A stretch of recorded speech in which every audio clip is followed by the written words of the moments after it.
bit more. There you go.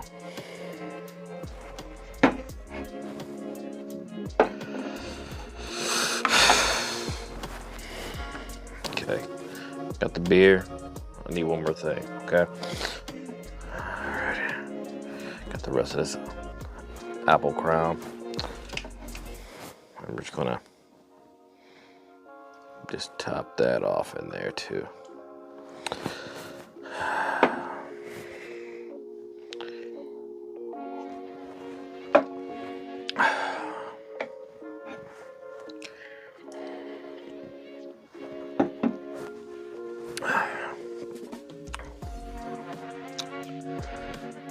It's been a crazy week. What's up, guys?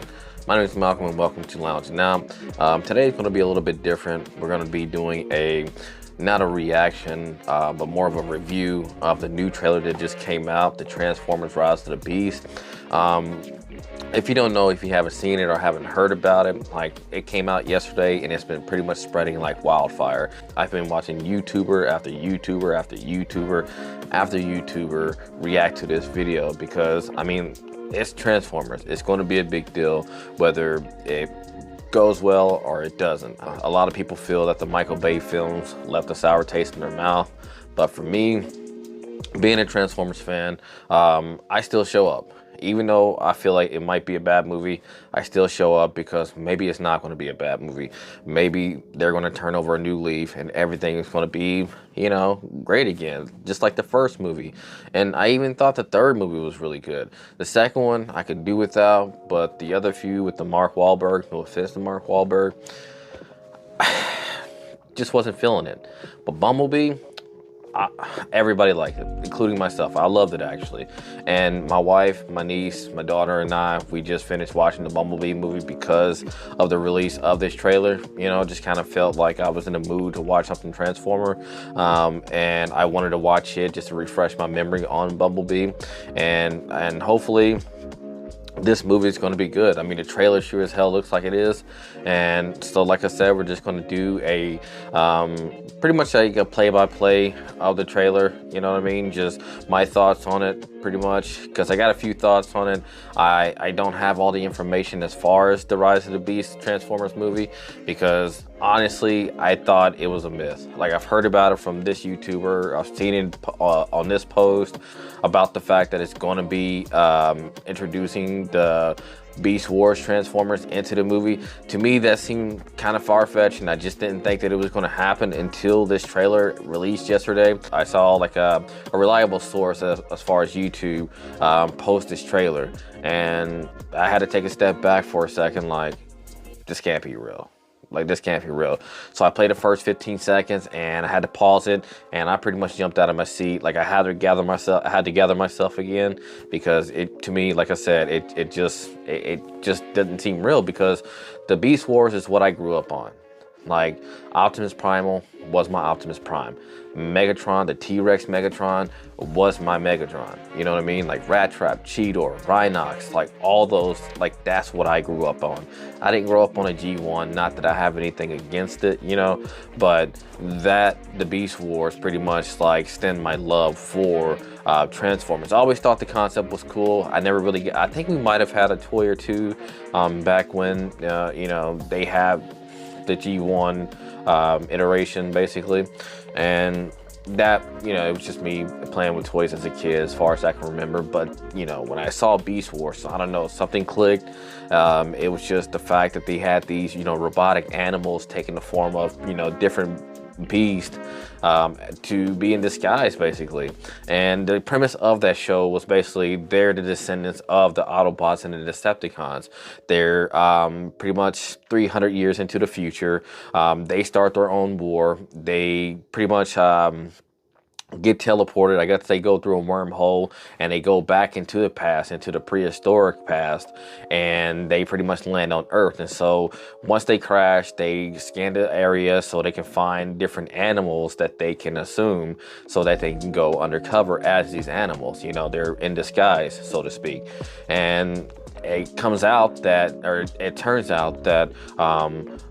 all the Autobots as well as the Decepticons, they're lying dormant on planet Earth. They come across them. I can't figure out why the T-Rex Megatron wants to destroy the Autobots, but if he destroys the Autobots, then it erases the Maximals from the timeline period, because they are the descendants of the Autobots, but they're pretty much living in the past. They time travel to the prehistoric past. So, you know, it's pretty much like somebody going back in time, like your nemesis going back in time with you, and they're trying to kill one of your grandparents. And if they do so, then you cease to exist. So that is the premise of, one of the premises of, you know, the Beast Wars, basically. The Maximals have to stop the Predacons from pretty much erasing them from history. If Megatron erases the Maximals from history, then they're not going to be in his way for, you know, pretty much world domination. I mean, that's pretty much what they all want, to have the ultimate power.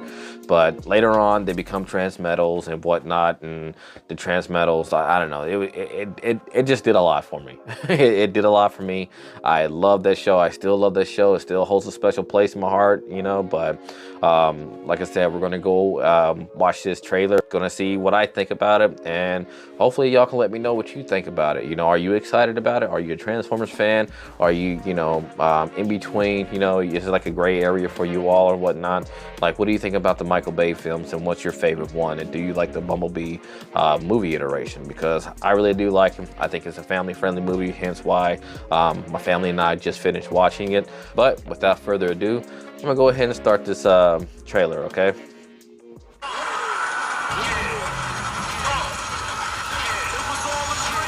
See, I thought that was Jazz at first, but some people in the comments pretty much pointed out that it's Mirage. So, but that was a smooth, like, get out of the car that he just did. That was pretty awesome. But I feel like everybody was voicing this, but something else has awakened. Like, when I saw this part, I like had to pause it. I jumped out of my seat, but this is Optimus Prime, and it's like G1 design. Like, you can see how boxy it looks. It looks pretty cool. And the way that, like, his gun pretty much like retracted, I love that way that looked too. And I swear, like, the transformations are just so smooth and seamlessly. You know, like when Bumblebee just got up or transformed, it's almost like the old toys where you just transform them in 5 steps. And yeah, so again, this is Mirage. He pretty much can, like, play tricks on his opponents.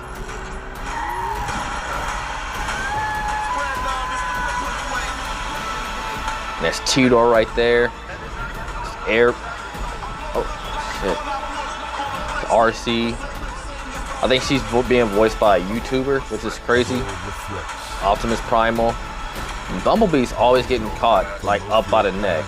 That's what happened in the last movie. You got Rhinox right there, and here he is transforming from his semi-truck form. Let them come. Let them come. That movie, that is sick. That is sick.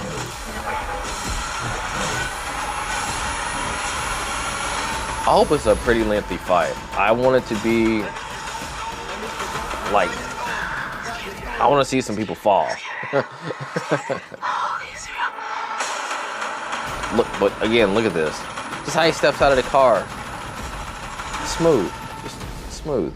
So yeah, that was the trailer, man. Like, I've watched this like at least, I don't think I'm exaggerating when I say this, but I think I've watched this at least 20 plus times. Like, I posted a post on Facebook the other day, or was it earlier today?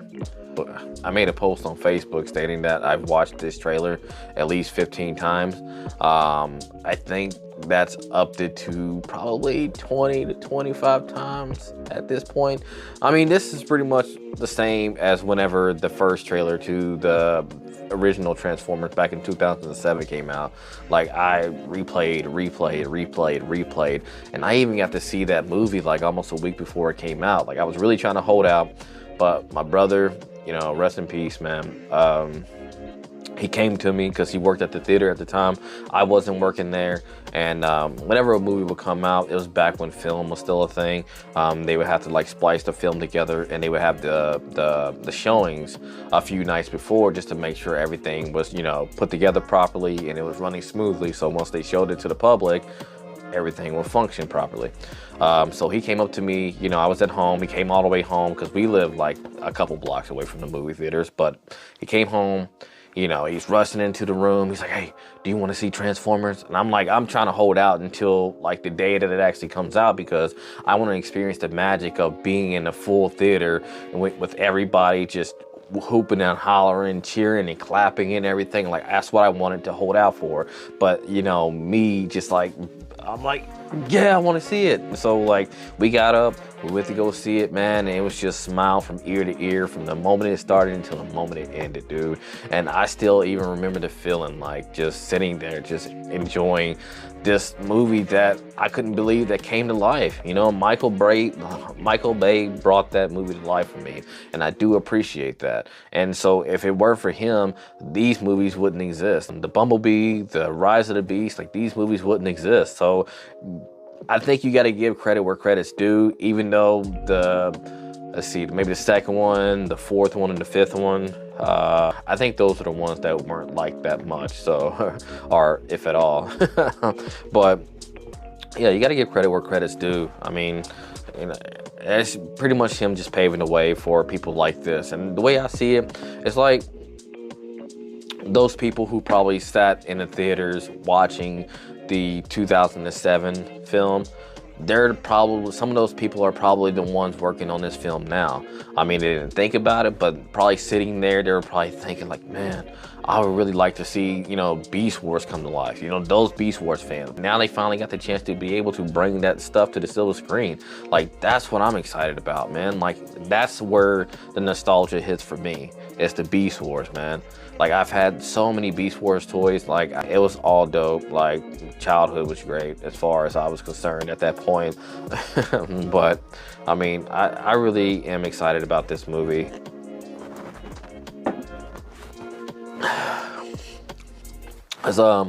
This beer I'm drinking, it's a vanilla porter, by the way, from Breckenridge Brewery.